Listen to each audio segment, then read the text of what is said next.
I have been on a journey to love my chichos for the longest. It's been such an integral part to me that I even named my company after it, Love Your Chichos LLC, because I think that everyone should be able to love their chichos, not my button getting undone while I'm talking.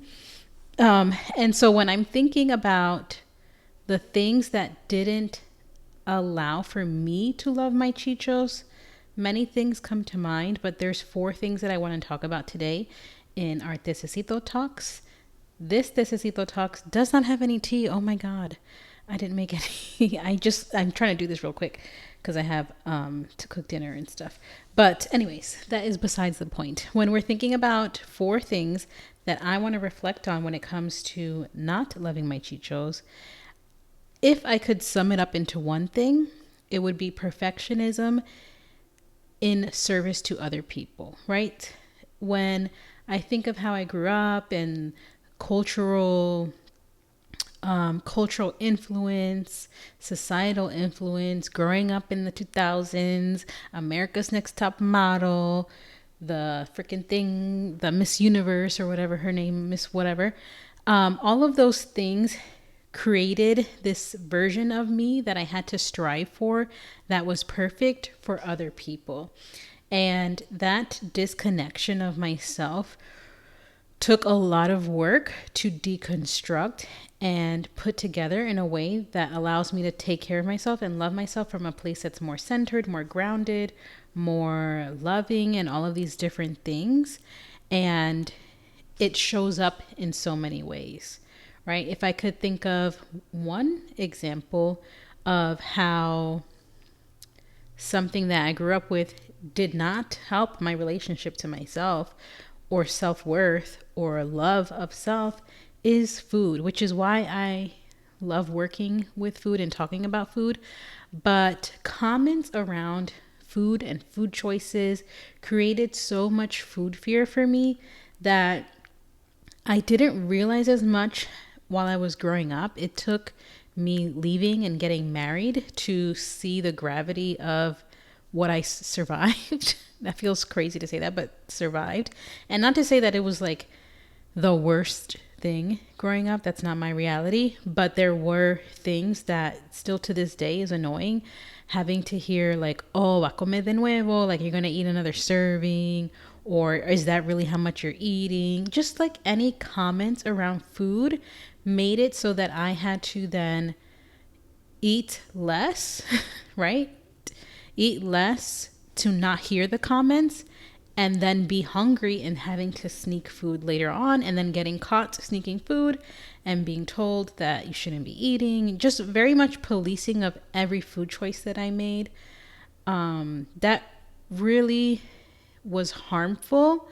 And again, during growing up, like you're growing up, you don't realize it. It's when you have that separation, that you have that time to reflect, that you realize and you're like, that was not normal and that was not healthy. Where I remember when I got married and we were in our studio apartment, and I was like, I don't know the word in English, but I was like stuck on having sandwiches from the bodega. Like I wanted a sandwich from the bodega every freaking day because it was like freedom to eat sandwiches from the bodega. And I remember my husband being like, you're always going to have access to this. You don't have to like eat it con desesperación, like you're never going to have it again. And it was literally at that moment that it clicked to me that I had some kind of food scarcity relationship with some foods because I had an unhealthy relationship with them.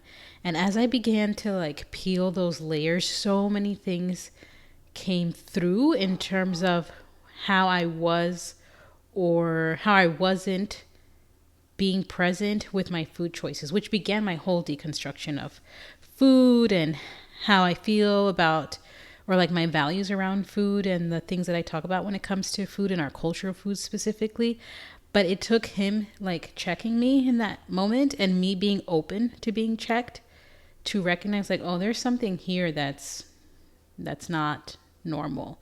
And since then I continue to like work towards eating intuitively and listening to my body and recognizing that I'm the adult in the relationship just as much as he, and I can get anything that I want to eat whenever I want to eat. And that can look like all foods. There's no limits to my foods and stuff.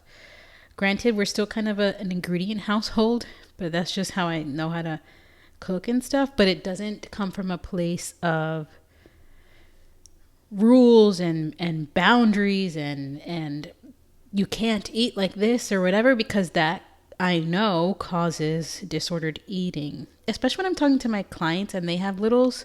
Like we really try to address that sometimes because we don't want to influence the innate relationship with food that kids have that's not as shaky as it is for us. Another thing that also caused me to have an unhealthy relationship with myself was movement. Growing up, movement was for weight loss. Like that's really all it was. And everything that you did for movement had to be to get smaller, to be skinnier, to have a flat stomach, to do all of these things. And it was never enjoyment. And it has taken me so long to unravel that thread. And I remember when I was working out to be strong, I was going to the gym so much. I was going to the gym more than my husband. My husband wasn't even a gym rat at that time. And I remember getting so many comments about how I shouldn't be lifting, how I'm eating too much for my muscles, how I was looking, how I was going to look like a man because I'm lifting too much. All of this like stuff when all I wanted to do was lift heavy things and put them down and feel strong. And that wound was so embedded in me that it only really kind of started truly healing as I took the longest break from my movement I've ever had. And now I'm investing in myself when it comes to movement by having a fitness coach that's also a nutrition coach. She's getting me over my thing of not eating plátano maduros. But investing in my movement from someone that understands food and the body the way that I do has been so freeing and allowed me to move without weight being the focus, without before and afters being the focus. Strength is the focus, and being as strong as possible as I can be and not hearing any comments has been really a gift as I enter this like mid 30s. Oh my God.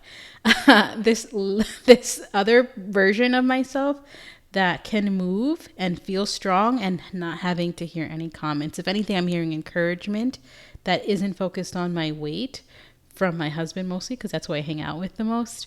And for folks, I actually just shared a post maybe last week of the 6 weeks plus that I've been moving, going to the gym with this coach and how much I've learned about myself through that.